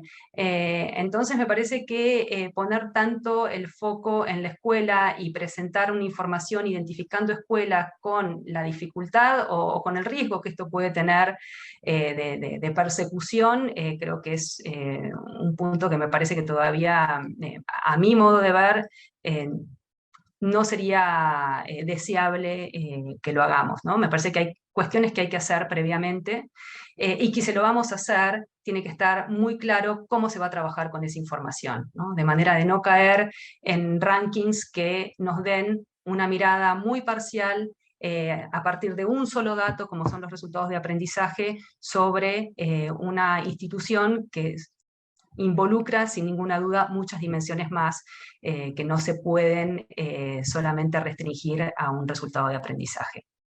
Alejandro, con respecto a esta pregunta le agrego un poquito de picante, quizás para que puedan, porque hay algunos sectores que dicen que, bueno, esto colisiona, ahora que está de moda la palabra colisionar derechos, colisiona con el derecho de los padres a tener información sobre las escuelas, ¿no? ¿Cuál es tu mirada acerca de eso? Ok, a ver. El hecho de hacer públicos los resultados de las escuelas, la evidencia que nosotros tenemos que es de carácter causal, es decir, los pocos países en los que nosotros podemos decir, bueno, en este contexto se hicieron públicos los resultados de las evaluaciones nacionales a nivel de las escuelas, ¿qué es lo que pasó? ¿Está? No en términos de conjeturas, lo que sea, digamos, ¿dónde hubo estudios que permiten decir cuál es el efecto de ese tipo de políticas? Es bastante mixto. En países como, por ejemplo, Pakistán, donde se hizo un experimento en el que se daban los reportes a las escuelas y a los padres al mismo tiempo sobre el desempeño de los estudiantes en la escuela, el desempeño del estudiante, que era el hijo o la hija del padre en cuestión, se ve un efecto positivo en aprendizaje y o en los precios de las escuelas privadas. Es decir, las escuelas o mejoraban el aprendizaje o si no lo podían mejorar, mejoraban los precios. Pasa que es un mercado educativo muy diferente al argentino, donde el sector privado tiene una parte muchísimo más importante del sector educativo y donde hay muchísimo más competencia entre las escuelas. Eso no es característico a nivel del sistema educativo argentino. En Brasil se hizo un experimento donde se hacían públicos los resultados de las pruebas que se toman al final de la secundaria para entrar a la universidad. Ahora, fíjense que estas pruebas tienen la característica de que son opcionales. Entonces, si solamente la tomo, si yo pienso que voy a ir a la universidad, y eso también tiene mejoras en los aprendizajes, pero de nuevo, es como que no es muy claro que la evidencia que tenemos nos diría esto sí o sí sería re bueno pasar. Empecemos por ahí. Lo segundo que diría, y yo trabajé bastante en esto en Pakistán, pero se ha documentado un patrón muy similar en Estados Unidos y en otros países, que tenemos que tener en cuenta el problema del ruido. ¿Tá? Déjenme ser estadístico por un segundito. Si yo tengo dos escuelas, una escuela tiene 100 estudiantes, la otra escuela tiene 10 estudiantes, y yo quiero fijarme cómo progresan esas dos escuelas a lo largo del tiempo, la escuela de 10 estudiantes va a ir así por el puntaje promedio. ¿Por qué? Porque cada vez que entran nuevos 10 estudiantes al grado que se va a evaluar, los puntajes van a variar muchísimo. Hay muy pocos estudiantes como para tener un estimador promedio del desempeño de esa escuela. En cambio, en la escuela donde hay 100 estudiantes, bueno, las cosas son como muchísimo más estables. Entonces, lo que me da miedo de categorizar a las escuelas con respecto al desempeño promedio de sus estudiantes es que vamos a equivocarnos y a pensar que a veces el ruido significa mejoras en el desempeño estudiantil. Y no lo es. En Estados Unidos está repleto de historias periodísticas donde dice, esta escuela mejoró sus resultados porque tenía 3 estudiantes en el grado donde se lo... Entonces digo, hay mucho miedo de mi parte de eso. Lo último, de nuevo... ¿no? Miedo a los periodistas. No, los periodistas no, todo el mundo tiene. O sea, interpretar el ruido es algo inherentemente difícil para el ser humano. O sea, lo sufrimos en lo micro y lo sufrimos también en lo macro, digamos, ¿no? Bueno, pero lo último que te iba a decir, en términos de política, es una opción nuclear, ¿entendés? Desde el 93 que venimos trabajando para que las escuelas no le tengan miedo a las evaluaciones nacionales, y lo que vamos a hacer es lo único que los críticos de las evaluaciones nacionales nos dicen que todo el tiempo se quiere hacer y que nunca se hizo desde el 1993, que es hacer rankings. O sea, estás entregando o de alguna forma estás dando lugar al peor de los miedos que nunca se materializó. O sea, a mí me parece bizarro que Argentina siga con este miedo, dado que ningún gobierno de turno, no importa el color político, quiso impulsar esto. Sin embargo, sigue en el debate, entonces me parece como muy, muy explosivo dar lugar a ese tipo de cosas. Ricardo, Sí. me dijiste, de los padres, un segundito sobre ese tema. Eso es muy diferente, ¿está? Yo le puedo dar a Guillermina resultados de los hijos de Guillermina. Eso no explota en ningún sistema educativo, ¿está? Y eso me parece posible. De hecho, hay mucha evidencia en países en vías de desarrollo que tanto los padres como los docentes tienen un desfasaje importante en las estimaciones del desempeño de sus propios estudiantes. Entonces, al darle un informe tanto al docente como al padre, cerrás la brecha de lo que piensa que el estudiante se sacó y lo que el estudiante efectivamente se sacó, y de hecho, si el estudiante necesita más apoyo, generalmente el padre o la madre, o en el caso de los docentes, se les da mayor apoyo. Entonces, eso me parece un tema muchísimo más benigno y que me parece importante experimentar, pero no, hacer rankings no es eso, quiero hacer esa diferencia. No.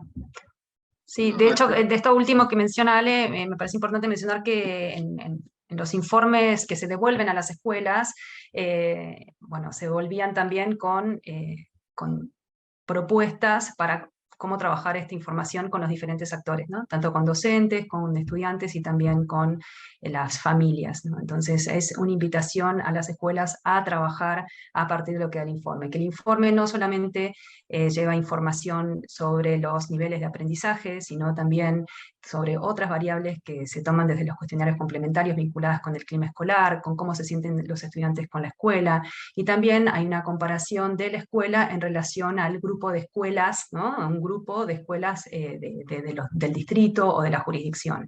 Entonces hay muy rica información como para que los padres y las madres también puedan entender dónde está su escuela y cuáles son las dificultades o fortalezas que tienen sus escuelas. Eso también para responder, que es algo que no es, esto que comentarle, no es algo que no podamos hacer, de hecho es algo que se hizo y que entiendo que se va a volver a hacer. Entonces me parece que ahí hay un punto a seguir trabajándolo, pero de nuevo, si muchos padres y madres no saben que esto sucede, o que esto está pasando, o que estos informes existen. Entonces me parece que son las cuestiones a seguir trabajando para seguir formalizando y aprovechando más esta herramienta. Bueno, quería agregar que Claudia Romero dice, eso se resuelve armando un índice como el IDEB de Brasil, no comunicar solo También. resultados de pruebas, combinar con retención, promoción de alumnos. Bueno, Exacto. hay dos preguntas más y me parece que con esto iríamos ya cerrando porque tenemos ya 1 hora y media de evento, ¿no? Manuel dice, desde Educar 2050 se trabajó toda la información comparada en el tiempo. ¿No necesitamos más de esto para tomar decisiones? Bueno. Sí. Mary. Sí, sin ninguna duda. Me parece Sí. que es... Ale, pusiste un corazón, Sí, ¿no? Ale, Me pusiste parece. un corazón. Ah, ok, que está de acuerdo. Por Manuel, le estaba mandando cariño, chicos, no verbalmente. Adelante, adelante.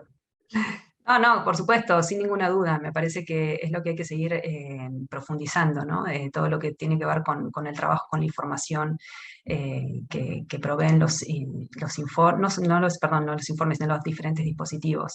Como dije antes, es información en diferentes niveles y creo yo que aún no le estamos aprovechando, digamos. Se han hecho informes para entender, y no sé si para entender, pero para tener información más específica sobre los aprendizajes en diferentes poblaciones.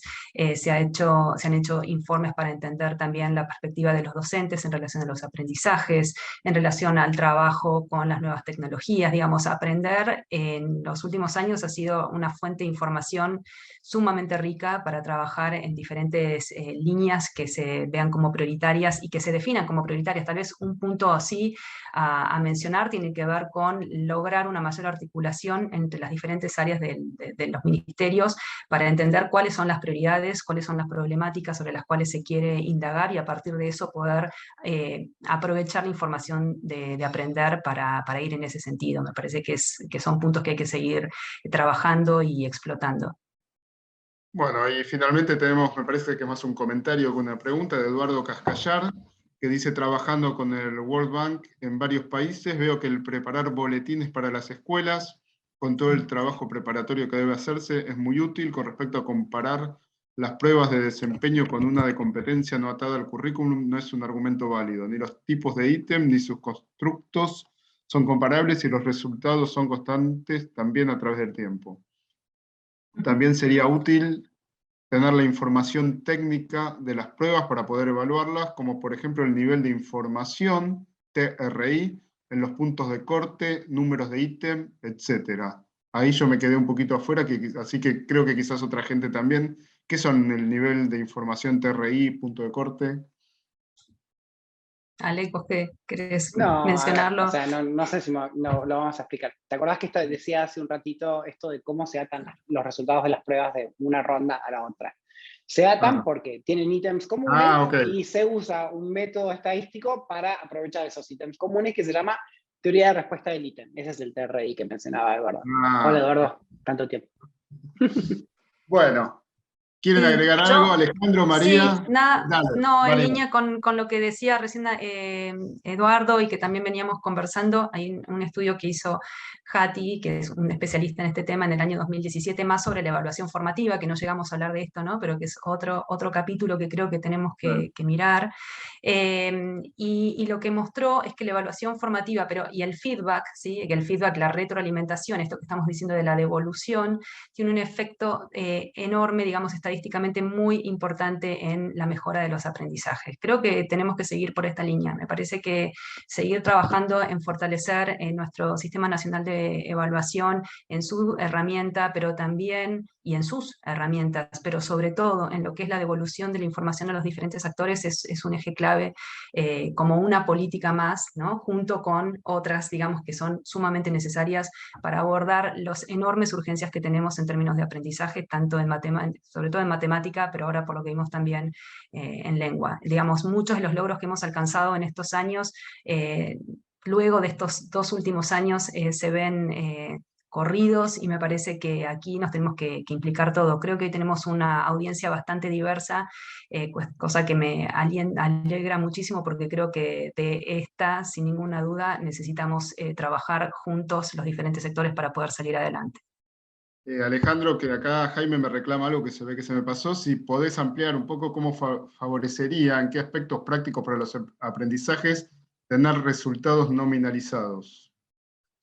Y también ¿Cómo ves? Es una buena pregunta, dado que hace el mes pasado estuve en Mendoza presentando un poco el fruto de un estudio que aprovecha estos datos. Nosotros, como sabe Jaime, como impulsó Jaime desde el 2017-18, en Mendoza se recolecta información de los estudiantes a nivel individual, nominal, con respecto a ausencias, notas de las escuelas, repetición de aserción, participación en programas jurisdiccionales, lo que sea, digamos, un montón de otros datos, y a esto se le suma en los años recientes también un censo de comprensión lectora, se le suma una muestra de evaluaciones de desempeño jurisdiccionales a nivel de matemática y lectura. Entonces, lo que hicimos fue atar todos esos resultados y decir en Mendoza, por ejemplo, cuántos estudiantes faltan en la escuela, cuáles son las características de los estudiantes o de las escuelas donde vemos mayor ausentismo y cuáles parecen ser las consecuencias de estas ausencias. Bueno, todos sabemos que quizás el ausentismo es algo que se puede mejorar en Argentina. Ahora, lo que yo creo que más aporta tener este tipo de información es la precisión del diagnóstico, ¿está? Lo que nosotros encontramos en Mendoza es que la mayor prevalencia del ausentismo se da en primaria. Nadie pensaba esto antes que hagamos este informe, que se da al final de la semana, los días viernes, y se da cerca de los feriados, antes del feriado, después del feriado, nadie pensaba esto.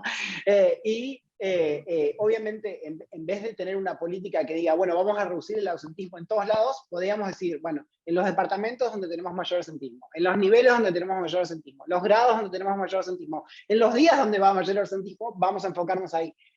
Esto, como gestor, como lo fue Jaime dentro de la DG en Mendoza y como lo serán otros quizás dentro de esta llamada, es muchísimo más útil que decir, yo voy a trabajar sobre el problema del ausentismo estudiantil, digamos, ¿no?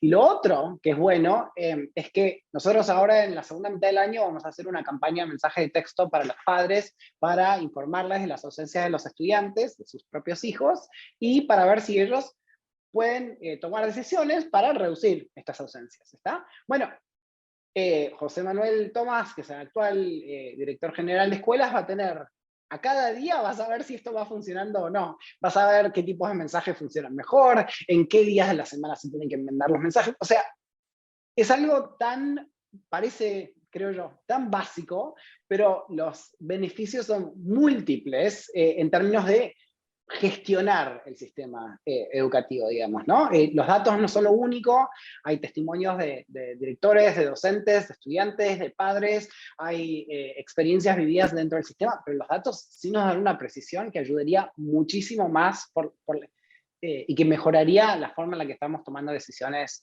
actualmente. Bueno, con esto estamos terminando. No sé si Guillermina Tiramonti quiere dejar un mensaje en nombre de la coalición. Estás muteada, Guillermina. ¿Estás muteada? No, entonces no. Parece que no. Bueno, No se puede tal vez desmutear. desmutear ella. Tal vez no se puede desmutear ella, hay que desmutearla. A Me ver. tenés que desmutear. Lo tiene que abrir el host. Ahora sí. Ahí está, ahora sí, ahora sí. Ahora Bien, sí. bien. Bien. Bueno, bueno, me quedan preguntas, te voy a decir, pero bueno, creo que podríamos conversar de esto mucho tiempo, ¿no? Preguntas y discusiones. Ya, y ahora se Quiero frizó. agradecerle Sí. tanto a Alejandro como a María su participación, que fue muy interesante, por eso a mí me quedaron muchas preguntas, muchos comentarios. Bueno, podemos hacer la parte 2, ¿no? Puede quedar la Podemos parte hacer 2. la parte 2 de esta discusión. O La leyenda continúa, la leyenda continúa. Porque es un tema que no solamente nos interesa a nosotros, que de alguna u otra manera tenemos algo que ver con la educación, sino que además tenemos como la obligación de hacerla presente en la sociedad, para que la sociedad comprenda qué importante es estar al tanto de la calidad del sistema educativo que tiene el país. En la Argentina hay que generar una cultura de la evaluación, y acciones como estas me parece que ayudan bueno, cooperan con ese propósito. Entonces, primero el agradecimiento a ustedes, el agradecimiento a Martín Zurita por el esfuerzo que hizo para que esto fuera posible, y a todos los que estuvieron aquí para participar, para preguntar y para escuchar, y esperamos que seguir con acciones como esta. Y por último, un agradecimiento especial a Ricardo, que es bastante sobreexplotado en esta coalición, porque le vivimos pidiendo cosas, y él en todas se presta muy amablemente a hacerlo, y con ganas, y aporta mucho. Así que nada más que eso. Bueno, gracias a todos. Nos vemos, como dice Guillermina, en la próxima. Muchas gracias. Hasta luego.